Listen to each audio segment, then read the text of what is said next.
ഇടവേളയ്ക്ക് ശേഷം സംഗീത പരിപാടികളിൽ സജീവമാകാനൊരുങ്ങി റാപ്പർ ഡെബ്സി.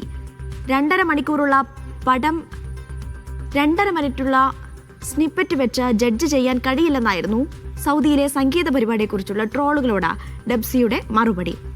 ദുബൈയിൽ നടക്കുന്ന പുതുവത്സര ആഘോഷ പരിപാടിയിലൂടെയാണ് ഡെബ്സി വീണ്ടും വേദിയിലേക്ക് എത്തുന്നത്. അതിനെ ഒരു ഒറ്റ മറുപടിയുള്ളൂ. 2.5 മണിക്കൂറുള്ള ഒരു പടം 5 മിനിറ്റുള്ള ഒരു സ്നിപ്പറ്റ് വെച്ചിട്ട് നമുക്ക് ജഡ്ജ് ചെയ്യാൻ കഴിയില്ല. ട്രോളുന്നവരോട് കൂടുതൽ വിശദീകരിക്കാനില്ല. ഒരു കയറ്റത്തിനപ്പുറം ഒരു ഇറക്കവും ഉണ്ടാകും. നല്ലത് മാത്രം സംഭവിക്കണം, അതിന് ലൈഫ് എന്ന് പറയില്ലല്ലോ. അത് വേറെ എന്തെങ്കിലും ആയിട്ട് എനിക്ക് തോന്നുന്നു. സോ ഇറക്കും കയറ്റും ഒക്കെ കൂടിയിട്ടുള്ള ഒരു പരിപാടിയാണെന്ന് വിശ്വസിക്കുന്നത്. ഇന്ന പറഞ്ഞിട്ടുള്ള വിശ്വസിക്കണം. That's it. Every hardship there is an ease. ദുബൈയിലെ പുതുവത്സരാഘോഷ പരിപാടിയായ സൗത്ത് കാർണിവലിൽ പ്രധാന ഗായകനായാണ് ഡെബ്സി തിരിച്ചെത്തുന്നത്. ഇതിന് മുന്നോടിയായി മാധ്യമങ്ങളോട് സംസാരിക്കുകയായിരുന്നു അദ്ദേഹം.